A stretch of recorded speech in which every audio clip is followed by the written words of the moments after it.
Hi, fellow Planet Watchers.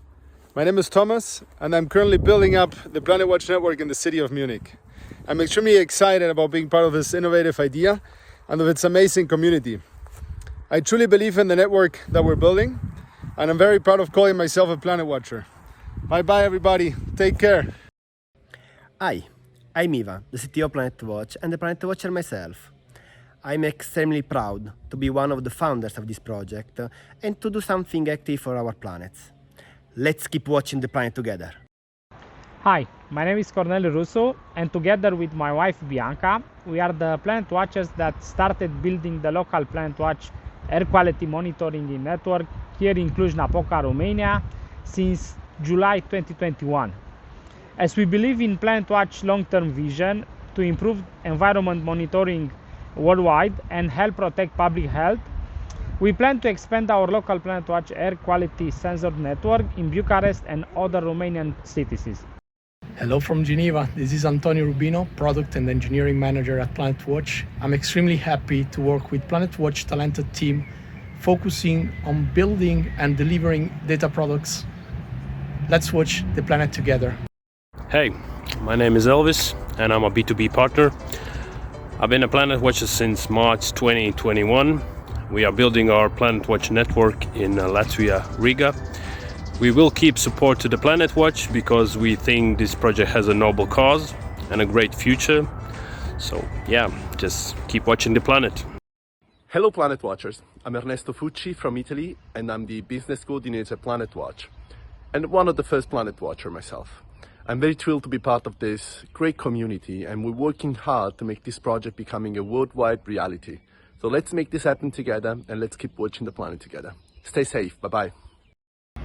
Hello Planet Watchers, my name is Lucy Davey and I'm a B2B partner in the UK. I'm a medical doctor by background, a psychiatrist in fact, and since becoming a mother I have become quite entrepreneurial. I love the fact that Planetwatch combines the crypto space with public health and has the ability to do so much good. We are working with local governments in the UK, as you can see from the Planetwatch unit on the Norwich City Council Continuous Monitoring Unit. And I envisage Planetwatch to go from strength to strength to become a very strong contender for world-renowned prizes, such as the Earthshot prizes presented by Prince William. Thank you very much and goodbye. Hi, I'm Francesca Nicoletti, the HR and Administrative Manager of Planetwatch. I'm very proud to be part of the Planet Watchers family because I'm convinced that together we can entrust our children with a cleaner, healthier and better planet. Good morning Planet Watchers, my name is Jacques Cordier, I'm here in Portugal. I have been building the Planetwatch network here in the center of Portugal since September of last year. I'm very excited about the changes that Claudia is bringing into the community over the next couple of weeks and months. I believe there's a future for the project and I'm looking forward to meeting you all really soon at the next community event. Cheers! Hi, my name is Frédéric Sauzet. I'm here at the Geneva Health Forum where I present Planetwatch products and solutions. As a business manager, I'm very proud to contribute to solving air quality problems. And as a citizen, I'm very involved in dealing with this issue both indoors and outdoors. I'm very happy to be a Planet Watcher. Hi Planet Watchers, my name is Theo and I'm building up the network in Madrid. The thing that excites me most about the project is that we can all contribute to it. I look forward to seeing the community grow. Hello Planet Watchers, my name is Fefe and I am from Hungary. I contribute to the vision of Planetwatch by building the outdoor air quality monitoring network in Budapest. I joined Planetwatch in June 2021 and loved the idea ever since. We all know though that a great idea is nothing without a great team and a great execution. After meeting Claudio and the Planetwatch team in person, I'm confident to say that I believe they have the capabilities, the expertise and the network to help Planetwatch become the global reference for air quality monitoring in a couple of years. I want to be the part of that and that's why I'm extremely happy and proud to be a Planet Watcher. I know that this year is going to be very exciting for Planetwatch and I hope you join the ride too.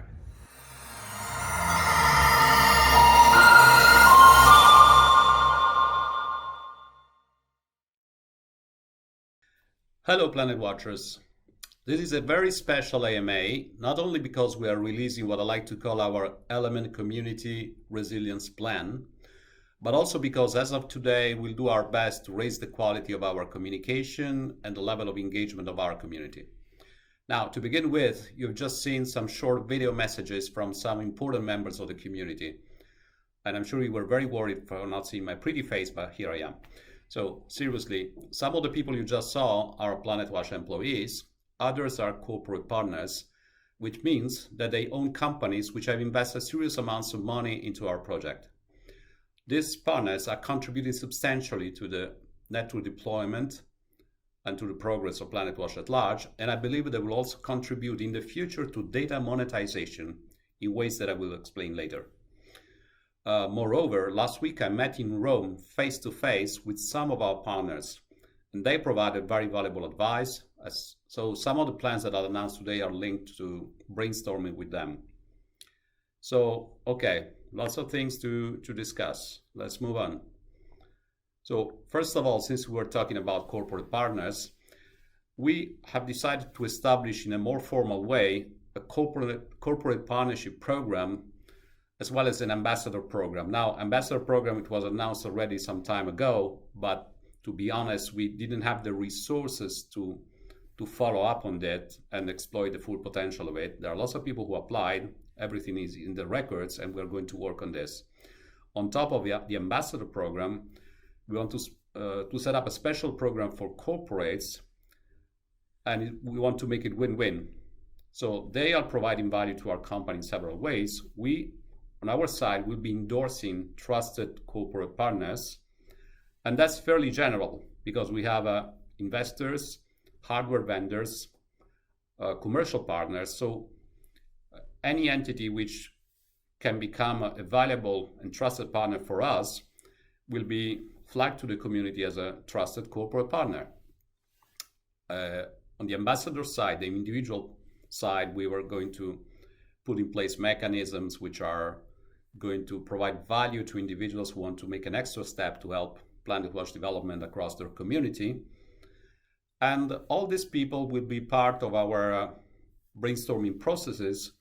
We will poll them, we will involve them in some key discussions, so we'll seek their support and advice on all the matters where they can add value. So this means opening up communication on one hand and discussions. Now, there are a number of items where we want to move straight away, which would be, I think, which are very relevant to the progress of our project. Let's start from governance and decentralization. So, as you know, we have a governance system which has proven quite effective, which is based on sensor reputation, and we believe it's time to submit some additional proposals to the community. There are two items where we believe we should kind of tweak the token model in a good sense to make it more effective. The first item is about recycle bin dynamics. As you certainly know, our current white paper envisages these recycle bin mechanisms so that when the number of sensors get large beyond the so-called saturation level, we take tokens from this reserve named recycle bin, and they are used to top up rewards until the maximum allowed value. And at the moment, the thing is, at the moment we use as many tokens as we need, as long as there is enough budget in the recycle bin. The drawback of this procedure is that we keep using the tokens as many as needed, and one day suddenly the recycle bin is empty, so there is a sudden drop in rewards. I mean, some people misunderstood it and thought that when the recycle bin is empty, rewards go to zero, which is not correct. However, what it is true, and we've seen it already for type 4, for example, is that rewards stay constant for some time and eventually they just drop sharply. This is not good. This is not good because people start doing countdown to Armageddon kind of considerations, and it kind of destabilizes the community. So we have an idea, and we'll submit a detailed proposal soon to change this so that the recycle bin budget gets used in a much more gradual way, so that the evolution of average rewards is much smoother as a curve. It's not a drop. So the details again will be spelled out soon in a proposal, and we believe this will be helpful and beneficial to the community. There is another technicality about data streaming timeframes.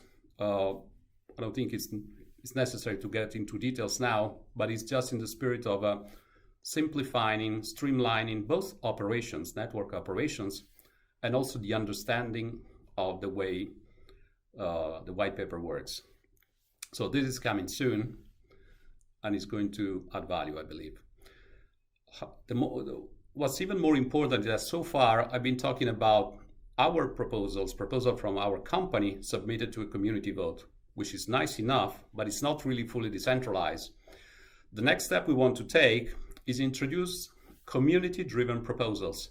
So you as Planet Watchers brainstorm amongst your community. You believe that it would be beneficial to change something in the white paper. If you achieve a critical mass of Planet Watchers, you then formally submit the proposal, and the proposal gets a community vote.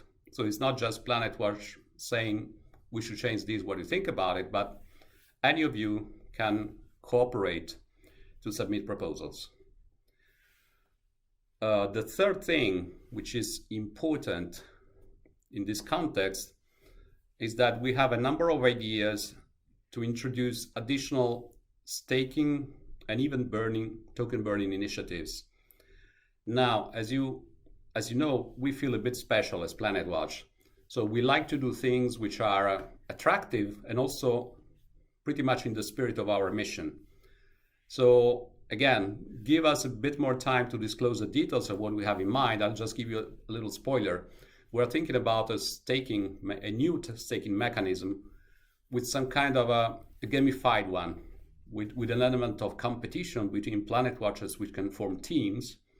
So I think it's going to be fun and engaging, and satisfy a number of instances and people who have been asking us to work on this. So it will be a fun new staking mechanism. Details coming soon. We also have some ideas related to the notion of token burning, which again in our mind are coherent with the spirit of our project. We have ideas. It's a bit early to disclose them. We'll be putting skin in the game. So out of our own funds, there will be some burning, and just give us a few more days to spell out the details of this. Next, financial transparency. This is another area where I feel it's very important to give a display of transparency and trust from our side. We do trust you as a community.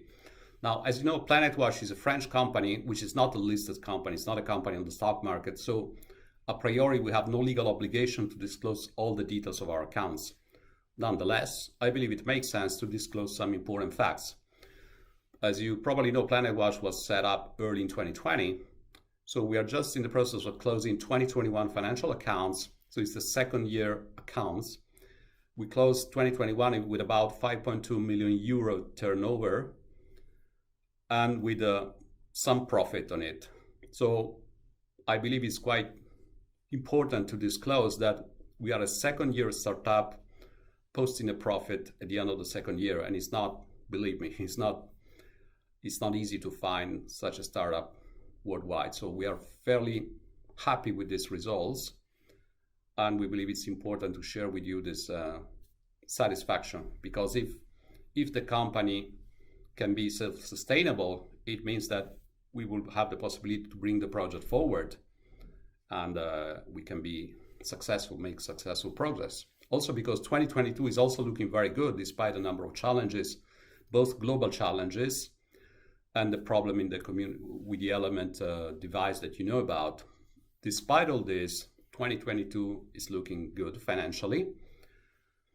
It's important I'd like to reassure the community that our cash position is good.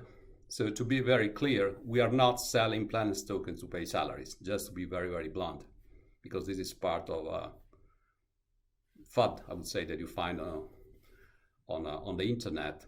We are doing fine. we don't need to dump our own token, which would be stupid and suicidal. So we are not doing it, and we are doing okay. Also, I've read some other false informations that people were hinting at the fact that there are lots of refund requests for licenses because of the delays in the waiting list. So the delays are real. It's not ideal. But let me tell you that license refund requests are still, in the last 6 months, have been of the order of 3-4% of sales. So it's a pretty reasonable rate, which compares to market rates for the sale of online sales of any product. So that is not creating a financial issue. It's a signal for us that we need to improve on the waiting list management, and we are improving on it, as you know. But I mean, all in all, the financial standing of the company is quite satisfactory. And in fact, we are preparing a major investment round, and we have investors which are interested, global investors. So I think it would make sense to disclose more information about this as soon as the term sheet for investors will be stable. We are still working on some elements of it. Okay, so we are doing fine.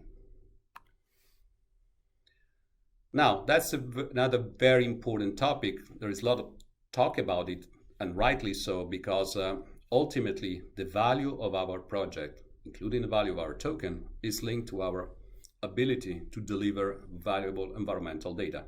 It's as simple as that. Now, I'd like to illustrate very quickly our strategy towards data monetization.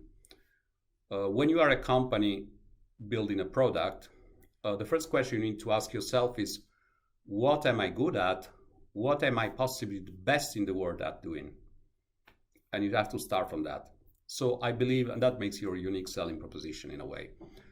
So I believe we are better than anybody else to deploy dense networks fast and cost effectively. Thanks to you guys, thanks to the community. So this is one point of strength, number one. And the second point of strength is that we can do this, we can deploy networks essentially anywhere. So we are in a position to be able to deliver high quality environmental data sets anywhere, almost on demand, you could say. If we had a great project opportunity in a remote city in the world, we will leverage the local community and we'll deliver the data. So that's what we are very strong at. So what's the best way to extract value out of this strength? We believe that the main strategy, so there are a number of things we can and will do, but the main point is the following. We are working to create APIs which will in principle enable any third party, any business partner, any company, any data company to retrieve Planetwatch data and develop customized dashboards and interfaces, and so deliver data products to end users in a way which is customized for the end user. To be very specific, if you are a consulting company delivering environmental advice to local government in the UK, you are best placed to sell data products based on Planetwatch data. So there's no point in Planetwatch trying to compete directly with the local people. We give you the tools, we give you very valuable data sets that you can customize as a product which is suitable for your partner in your local region. You know better than us what they need. So that is the idea. We give you an easy way to use Planetwatch data, and if you are creative, clever, and good, you'll build a great product that will sell. Now, this is, let me say, a huge business opportunity. Decentralized. It's like saying we are decentralizing part of our business development activities. Anybody can be a partner of Planetwatch if you are capable of using the data and engaging with customers. So I think this is very valuable for our existing and future business partners. Of course, this doesn't come for free. The idea is that API professional grade access to Planetwatch data will be paid by partners. So you pay for API data access. The money that you pay to Planetwatch is shared with sensor owners and the recycle bins according to the rules spelled out in the white paper. So 80% of the money goes back to the community, as you know. And so that's the way we extract value from data and return a large fraction of the value to the community.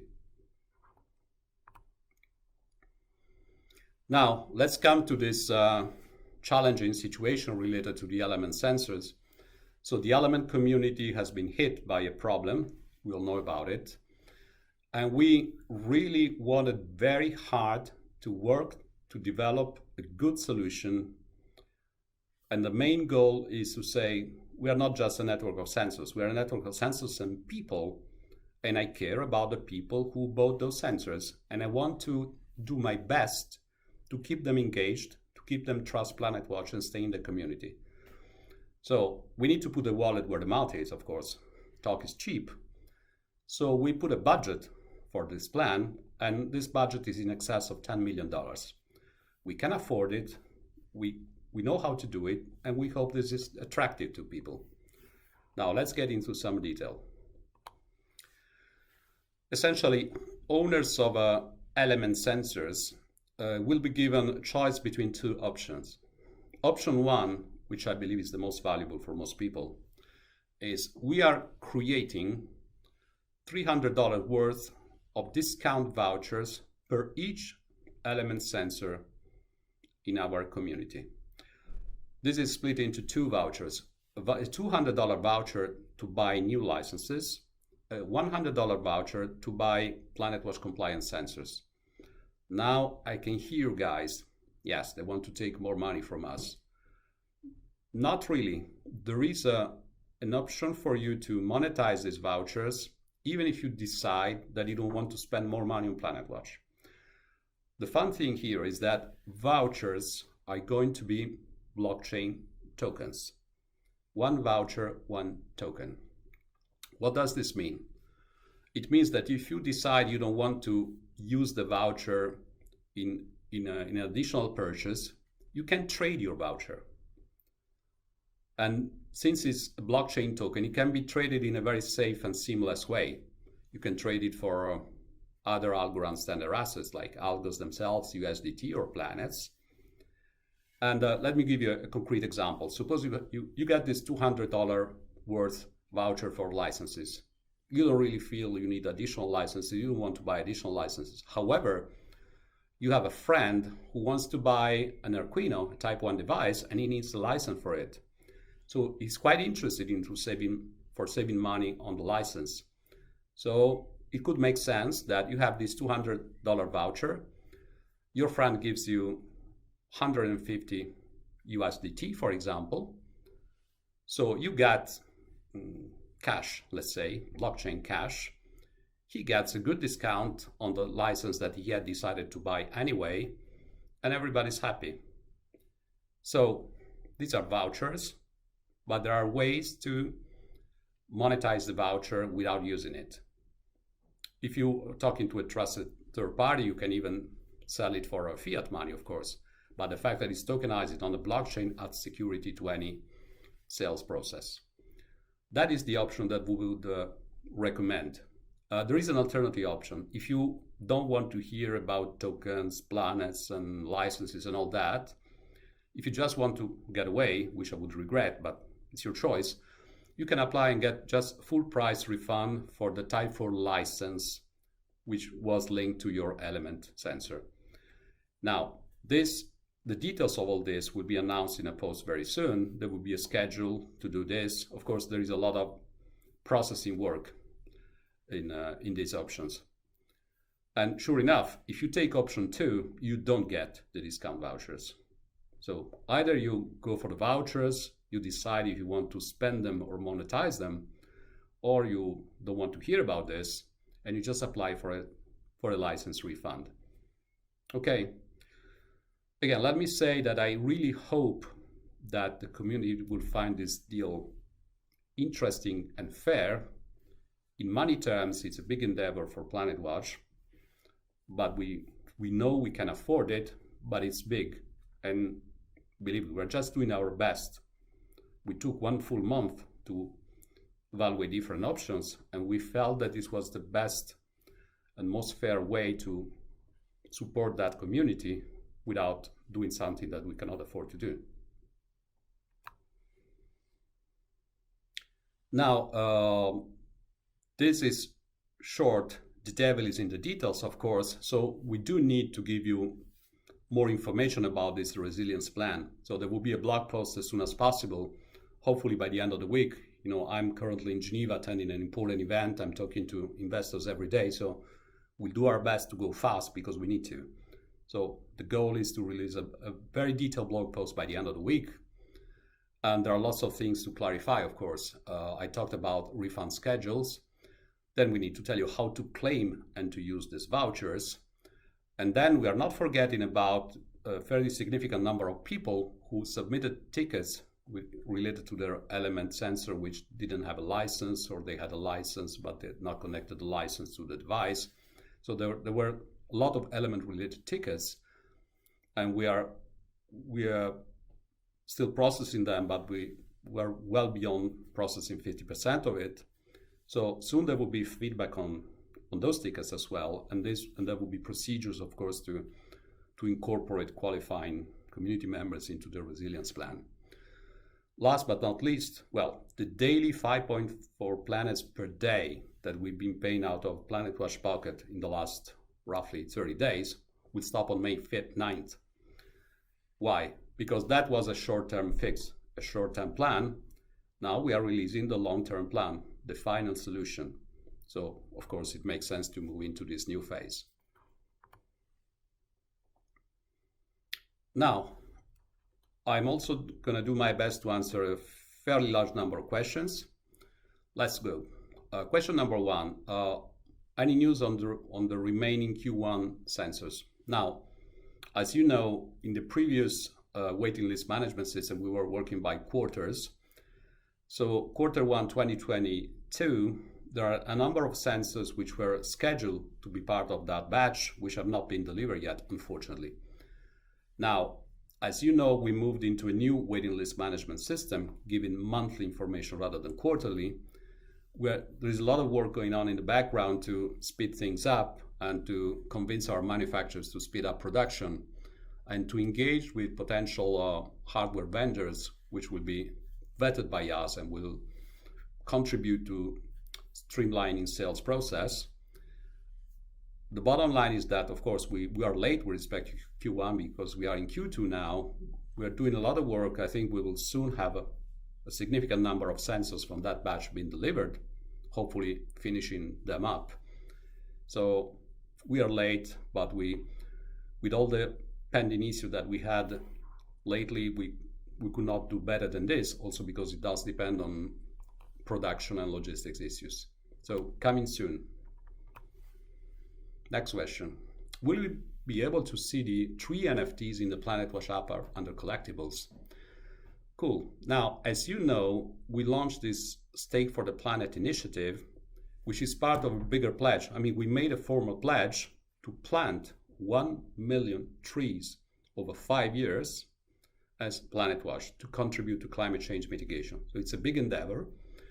Stake for the Planet is the first step towards this endeavor, which, as you know, means that if you stake planets, you can earn forest tokens, which can be redeemed for trees to be planted in partnership with Treedom. And on top of getting a tree, you get an NFT. So just to answer the question, at some point, as soon as possible, the tree NFT will be visible in the Planetwatch app. It's on our pipeline of things to do. It will be cool, important, but of course, for the time being, we had more urgent issues, so we're working on it. Do you think the token model provides adequate financial incentives to buy sensors and licenses? Now, okay, let me be very direct on this. As you know, I tend not to comment on the price of the token. I keep saying that this is not an investment scheme. At the same time, maybe I gave the false impression that we don't care about the planet's token price, which is wrong, simply because we do care, because favorable evolution of the token price contributes to creating traction to the project. So we're not stupid. We know that that matters. So the thing is, the way we look into this is not playing some, I would say, cheap tricks like pumping the price or whatever. We have been reviewing the token model to begin with. We feel that the token model is overall sound. We are about to propose some tweaks, as I mentioned earlier, but it doesn't need to be turned upside down. The token model is okay. Where does the effort go now? In order for the token price evolution to be sensible and correlated with the success of the project, what we need to do essentially is to deploy useful use cases for the token and enable people to fully appreciate the value and the utility of the token. So connecting the token to network deployment activities as a starting point, connecting the token to planting trees in renewable forests is part of it's well aligned. The end game, of course, is connecting token to data monetization. So this all makes sense. I think I'm very confident that we're going in the right direction. So barring short-term fluctuations, volatility, and all these things which are fairly normal in crypto markets, as everybody knows, I believe that we have a strong foundation to keep providing attractive incentives to people who want to engage with us.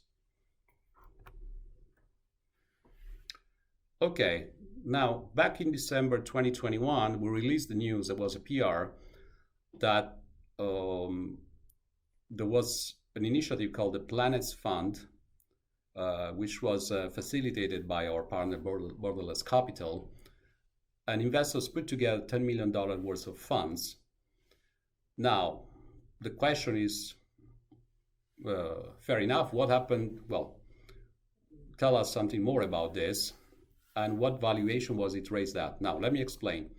This 10 million fund funds were mostly devoted to buying sensors and licenses. Fraction of the funds was also used to buy Planet's tokens, and I'll make a comment on that later. And another fraction of the funds were used to buy shares in Planetwatch as a company. Now, for the share part of the deal, the company valuation used was in the region of 31 million euros. Okay, so that's the answer to the question. Now, from time to time, we have questions about, are you guys selling Planet tokens? Are you dumping the token, blah, blah, blah. Now, let me try to clarify this once and for all. As I already said, or maybe I didn't say, and I say it now, we are not selling Planet's tokens on the market, generally speaking. Generally speaking means that we have been selling, in the last 6 months, we bought actually much more Planets than sold on the markets. There is some buying and selling activity which is related to what's called market making. So in order to ensure that the token has good liquidity, we ourselves, together with some financial partners, do a bit of trading. But what matters is that we bought way more tokens than we sold, because we are not in the habits of selling Planets to pay for expenses, as I said earlier. What is a bit different is what's called over-the-counter transactions. So from time to time, financial players will want to buy Planet's tokens. We might sell tokens to them, even large amounts, with some strings attached. So they have to buy for the long term. They cannot just go and dump, which would be stupid even from their point of view. So there was a token transaction, for example, in the framework of this fund, but it's not a token transaction that leads to dumping on the market. You see, that's not the kind of thing that happens. One more word on this. There are a number of financial partners which help managing the liquidity, as I said. So this can trigger, in some cases, fairly large token transactions on the blockchain. But again, this is part of treasury management for the company. It's not something mysterious, and it's not something related to selling on the market. Okay, you guys are very worried that we have no money. That's the bottom line. So any focus on obtaining more grants or other types of funding to get resources without selling Planet's token. Okay, I did say already a lot. Let me add, for the sake of additional transparencies, that one of the reasons why we don't need to sell planets on the market is that we did obtain a number of grants, some of them from the French government, some of them from the Algorand foundations, plus we had funds from investors. We had 2 share rounds in 2020 and 2021, plus some of the sensors that we sold to corporates, sensors and licenses were paid in fiat, which was useful, of course, to the project for fiat for treasury management. So we have our financial policies, our financial management. Our cash position is good, even in fiat terms. So we don't need to dump the token on the market. If you believe me, I'm glad you believe me. If you don't believe me, well, again, it's a matter of trust. And if you don't trust us, maybe you shouldn't be with Planetwatch, let me say.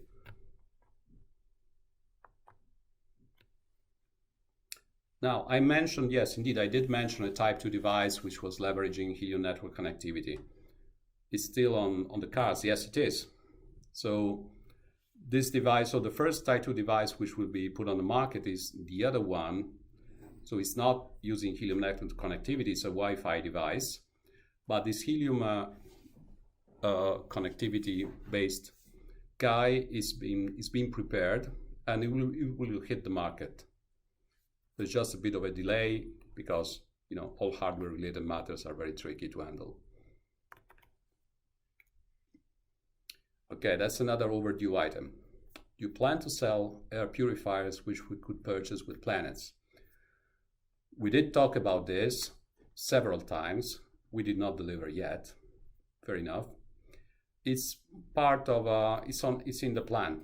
I mean, it's part of a number of valuable items which are going to be payable with planets. Just yeah, we need a bit more time, but it's on the plan.